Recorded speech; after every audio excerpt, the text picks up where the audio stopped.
So hello everyone, welcome back to Skill Corner. आज ऐसे questions हैं चैप्टर इलेक्ट्रिसिटी के जो टॉप मोस्ट रिपीटेड पीवाईक्यूज हैं। अगर आप इनको मिस कर दिए तो समझिए बोर्ड में बहुत ज्यादा मार्क्स आप लूज करने वाले हैं। तो बने रहेंगे मेरे साथ। मैक्स टू मैक्स 10 मिनट में हम लोग इस लेक्चर को खत्म करेंगे, ठीक है। तो जैसे आप लोगों को पता होगा, आप कॉम्पिटेंसी बेस्ड क्वेश्चंस आने वाले हैं। तो अगर कॉन्सेप्ट को अगर अच्छे से समझोगे नहीं ना, तो तुमसे वो क्वेश्चंस बनने वाले नहीं हैं। तो चलिए शुरू करते हैं क्वेश्चन नंबर फर्स्ट से। क्वेश्चन नंबर फर्स्ट क्या कह रहा है बेटा? कह रहा है what is electric current, right it's SI unit. देखो 2013, 16, 19, 23 में पूछा था कि इलेक्ट्रिक करंट क्या होता है, एसआई यूनिट बता दो। तो इलेक्ट्रिक करंट क्या होता है बता? फ्लो ऑफ चार्ज होता है। क्या होता है? चार्जेस का फ्लो करना पर यूनिट टाइम, मतलब पर सेकंड कितना चार्ज फ्लो हो रहा है कंडक्टर से, वो होता है इलेक्ट्रिक से इलेक्ट्रिसिटी या इलेक्ट्रिक करंट बोल लो तुम। इसका एसआई यूनिट, पहले इसका फॉर्मूला देख लेते हैं। तो बेटा करंट का जो फॉर्मूला होता है I equal to Q upon T होता है। क्यू क्या बेटा? चार्ज है, और टी क्या है? टाइम। ठीक है, तो ये तुम्हारा हो गया इलेक्ट्रिक करंट का फॉर्मूला। ठीक है, इसका एसआई यूनिट क्या हो जाएगा बेटा? इसका एसआई यूनिट हो जाता है तुम्हारा एम्पियर। क्या होता है बेटा? एम्पियर होता है। ठीक है, एम्पियर होता है। एक बात और याद रखेंगे, यहां से देख सकते हो कि जैसे हम लोग करंट को बढ़ाएंगे, जैसे हम लोग चार्जेस को बढ़ाएंगे, करंट तुम्हारा बढ़ता चला जाएगा। तो current is directly proportional to charge. ठीक बात है। आते हैं क्वेश्चन नंबर सेकंड पे, जो कि पूछा था 2012, 15, 18 और 22 में। यहाँ पे बच्चे बहुत कंफ्यूज हो जाते हैं, समझेंगे कि बेटा पोटेंशियल डिफरेंस क्या होता है एक इलेक्ट्रिक सर्किट में। ठीक है, तो पोटेंशियल डिफरेंस क्या है बेटा? एक फोर्स है जो बेटा चार्जेस को मूव कराने में हेल्प करता है, ऐसा समझेंगे सिंपल लैंग्वेज में। एक ऐसा फोर्स जो चार्जेस को एक एंड से दूसरे एंड तक मूव कराने में हेल्प करता है। मतलब अगर पोटेंशियल डिफरेंस नहीं होगा तो चार्ज नहीं मूव करेंगे, मतलब करंट फ्लो नहीं करेगा। इसके यूनिट की बात कर लेते हैं बेटा। यूनिट क्या होता है बेटा? इसका यूनिट होता है वोल्ट। क्या होता है बेटा? वोल्ट। ये चीज याद रखेंगे। अब एक मोस्ट इंपॉर्टेंट क्वेश्चन जो बहुत सारे बच्चे नहीं समझ पाते हैं कि है क्या, वो है बेटा ओम्स लॉ। पूछा था 2011, 14, 17, 20, 23 में। तो बेटा ओम्स लॉ को स्टेट करो। बहुत बच्चों को ओम्स लॉ नहीं पता होता, आज तुरंत समझेंगे क्या होता है ओम्स लॉ। तो बेटा ओम्स लॉ क्या होता है कि अगर एक कांस्टेंट टेम्परेचर पे, मतलब एक टेम्परेचर कांस्टेंट रखो, टेम्परेचर बदलो नहीं, तो जो तुम्हारा पोटेंशियल डिफरेंस होता है वो तुम्हारा करंट के डायरेक्टली प्रोपोर्शनल होता है। क्या याद रखेंगे कि बेटा टेम्परेचर को बेटा कांस्टेंट कर दो। क्या कर दो बेटा? टेम्परेचर को कांस्टेंट कर दो, तो तुम्हारा जो पोटेंशियल डिफरेंस आता है वो डायरेक्टली प्रोपोर्शनल आता है करंट के। मतलब जितना ज्यादा वोल्टेज बढ़ाओगे उतना ज्यादा करंट फ्लो करेगा। उसके बाद यहां से प्रोपोर्शनैलिटी साइन हटाएंगे तो हम लोग एक कांस्टेंट लेंगे, वो होता है रेजिस्टेंस। तो V इक्वल टू होता है IR। ठीक है बेटा, यही तुम्हारा ओम्स लॉ है। क्या ये समझ आया? यही तुम्हारा ओम्स लॉ है। इतने के लिए बच्चे बहुत ज्यादा परेशान रहते हैं। बढ़ेंगे क्वेश्चन नंबर फोर्थ की तरफ। ओके बेटा, तो हम लोग आ चुके क्वेश्चन नंबर 4 पे। 2014, 16, 19, 22 में पूछा था, इसी कॉन्सेप्ट में पूछा था कि VI ग्राफ ड्रॉ करो रेजिस्टर के लिए। तो हम लोग ग्राफ ड्रॉ करेंगे बेटा। तो ग्राफ कुछ ऐसा देखने को मिलेगा। एक तरफ हम लोग ले लेते हैं वाई एक्सिस पे वोल्टेज और एक्स एक्सिस पे करंट। तो जो ग्राफ बनता है कुछ ऐसा बनता है, एकदम स्ट्रेट लाइन बनती है जो कि ओरिजिन से पास करते हुए निकलती है। तो इसका मतलब समझेंगे कि यहां से क्या निकलना बेटा कि वोल्टेज जो है वो तुम्हारे करंट के डायरेक्टली प्रोपोर्शनल है। इस ग्राफ से ये समझने को मिल रहा है। दूसरी बात, इसका जब तुम स्लोप निकालोगे ना बेटा, जब स्लोप निकालेंगे तो वो रेजिस्टेंस की वैल्यू देगी। क्या देगी? रेजिस्टेंस की वैल्यू दे देगी। तो ये दो चीजें जो है इस ग्राफ से समझने वाली बातें हैं। ठीक बात है।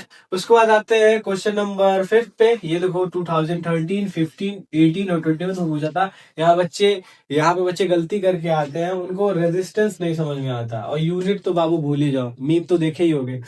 तो अब देखो क्या होता है, रेजिस्टेंस क्या होता है बेटा? ये एक ओपोजिंग फोर्स होता है जो करंट को रोकता है सर्किट में फ्लो होने से। समझ रहे हो? ओपोज करेगा। तो जितना ज्यादा रेजिस्टेंस, मतलब अगर जितना ज्यादा रेजिस्टेंस होगा ना बेटा सर्किट में, उतना कम करंट वो फ्लो करने देगा। ठीक है, तो ये भी समझ जाएंगे। उसके बाद एसआई यूनिट की बात करें तो बेटा इसका एसआई यूनिट जो होता है वो होता है तुम्हारा ओम। क्या होता है बेटा? ओम। और इसको कुछ ऐसे रिप्रेजेंट करते हैं, ये है तुम्हारा सिंबल ऑफ ओम। उसके बाद आता है क्वेश्चन नंबर 6, जो कि पूछा था 12, 16, 20, 23 में कि बाबू रेजिस्टेंस जो है, ठीक है, कंडक्टर का जो रेजिस्टेंस है वो किन किन चीजों पे डिपेंड करता है। तो वही चीजें हम लोग थोड़ा समझेंगे। तो जो रेजिस्टेंस है वो बेसिकली 3 चीजों पे डिपेंड करता है। पहला होता है बेटा तुम्हारा लेंथ। ठीक है, लेंथ। ऑफ कंडक्टर, दूसरा होता है एरिया, और तीसरा होता है मटेरियल, कि कंडक्टर किन मटेरियल का बना होता है। ठीक है, तो तीनों चीजों पे डिपेंड करता है। लेंथ कैसे बेटा, जितना ज्यादा लेंथ बढ़ाओगे, मतलब एल जितना ज्यादा बढ़ा दोगे ना बाबू, आर उतना ही कम हो जाएगा तुम्हारा। ठीक है, sorry sorry sorry sorry, length जितना ज्यादा बढ़ाओगे रेजिस्टेंस उतना ही ज्यादा बढ़ जाएगा, ऐसे समझेंगे। फिर उसके बाद यहाँ एरिया पे कैसे बेटा, एरिया जितना ज्यादा बढ़ा दोगे बेटा रेजिस्टेंस की वैल्यू उतनी ही कम हो जाएगी। और मटेरियल कैसे बेटा, मटेरियल मतलब कंडक्टर किस चीज का बना है, तो मान लेते हैं दो मटेरियल अपने पास, एक है तुम्हारा कॉपर और एक है तुम्हारा आयरन। तो आयरन में बाबू ज्यादा रेजिस्टेंस होता है एज कंपेयर टू कॉपर। तो मटेरियल पे भी डिपेंड करता है कि किस मटेरियल का वो सब्सटेंस या कंडक्टर बना हुआ है। अब हम लोग बोर्ड के फेवरेट क्वेश्चंस की तरफ जाने वाले हैं। तो ये जो क्वेश्चंस है, ये क्वेश्चन है बोर्ड का बहुत ज्यादा फेवरेट है। 2014, 17, 19, 22 में पूछा था कि बेटा इक्विवेलेंट रेजिस्टेंस बताओ जब रेजिस्टेंस को हमने सीरीज में कनेक्ट किया हुआ है। तो यहाँ पे एक डायग्राम है, एक बैटरी है जहां पे हमने तीन रेजिस्टर्स को कनेक्ट किया है। ये है अपना R1, ये है अपना R2 और ये है बेटा अपना R3। तो यहाँ से R इक्विवेलेंट की वैल्यू जो आती है वो होता है R1 plus R2 plus R3। Simply तीनों को ऐड कर देंगे। ठीक है बेटा, ये है अपना इक्विवेलेंट रेजिस्टेंस अगर रजिस्टर आपका सीरीज में कनेक्ट हो। एक चीज याद रखेंगे कि यहाँ से देखो बेटा जो करंट आएगा ना वो तीनों में सेम जाएगा, मतलब I जो होता है वो सेम होता है। ठीक है, एक बात और याद रखेंगे कि करंट की वैल्यू यहाँ पे सेम होती है। फिर आता है नेक्स्ट बोर्ड का फेवरेट, वो पूछा था 2015, 18, 20, 23 में कि अगर वही रेजिस्टेंस को हमने पैरेलली कंबाइन कर दिया, पैरेलल कॉम्बिनेशन में रखा, तो क्या होगा इक्विवेलेंट रेजिस्टेंस। अब देखो हमने यहाँ पे तीन रेजिस्टर लगाया है, R1, R2, R3। ठीक है, तो यहां से R इक्विवेलेंट की जो वैल्यू आती है ना बेटा, वो होता है 1/R1 plus 1/R2 plus 1/R3। ठीक है, ये चीज याद रखेंगे। दूसरा इंपॉर्टेंट चीज क्या है बेटा, जो वैल्यू यहां से करंट की निकलेगी वो अलग होगी। देखो यहां से जो करंट की वैल्यू वालो इसमें जो गया वो हो गया I1, यहाँ जो जाएगा वो हो जाएगा I2, यहाँ जो जाएगा वो होगा I3। क्या करंट सेम है? नहीं बेटा, यहाँ जो I होता है वो सेम नहीं होता है। ये चीज याद रखेंगे कि इसमें करंट की वैल्यू सेम नहीं होती है। और इंपॉर्टेंट क्वेश्चंस की तरफ बढ़ते हैं जो पूछा था 2013, 16, 19, 22 में कि बाबू इलेक्ट्रिक पावर क्या होता है उसका फॉर्मूला बता दो।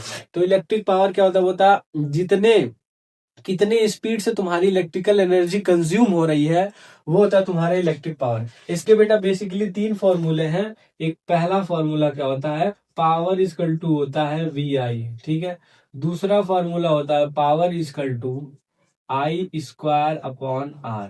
पावर का तीसरा फॉर्मूला होता है बाटू, पावर का तीसरा फॉर्मूला है P is equal to V² upon R। तो ये तीनों फॉर्मूले याद रखेंगे। इसके यूनिट की बात कर ले बेटा, तो यूनिट जो होता है पावर का वो होता है वॉट। क्या यूनिट होता है बेटा? वॉट। फिर एक लास्ट जो मोस्ट इंपॉर्टेंट क्वेश्चन है 2011, 15, 18, 21, 23 में पूछा था कि कॉमर्शियल यूनिट क्या होता है इलेक्ट्रिकल एनर्जी का। तो कॉमर्शियल यूनिट की बात करेंगे बेटा, तो कॉमर्शियल यूनिट क्या होता है बेटा, यूनिट जो होता है कॉमर्शियल जो हम लोग यूज करते हैं बिल निकालने में वो होता है किलो वॉट आवर। और एक बात और याद रखेंगे कि 1 किलो वाट आवर में बेटा होता है 3.6 इंटू 10⁻⁶ जूल।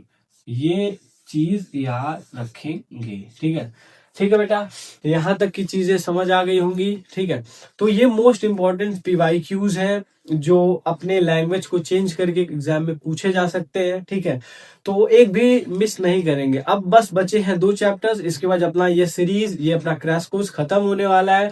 फिर हम लोग जाएंगे कॉम्पिटेंसी बेस्ड क्वेश्चंस पे, जो कि अब के पेपर में 50% मार्जिन रखता है, तो उनको भी खत्म करेंगे। बने रहेंगे इसी मोटिवेशन के साथ। बस अपना मोटिवेशन यही होना चाहिए कि हम लोग सारा खत्म कर लेंगे और अच्छे मार्क्स स्कोर करेंगे एग्जाम में। और अगर अभी तक चैनल को सब्सक्राइब नहीं किए हो तो बेटा चैनल को सब्सक्राइब कर लेना, वीडियो को लाइक कर दो, अपने यार दोस्तों को शेयर कर दो। मिलते हैं नेक्स्ट वीडियो में। Till then all the best.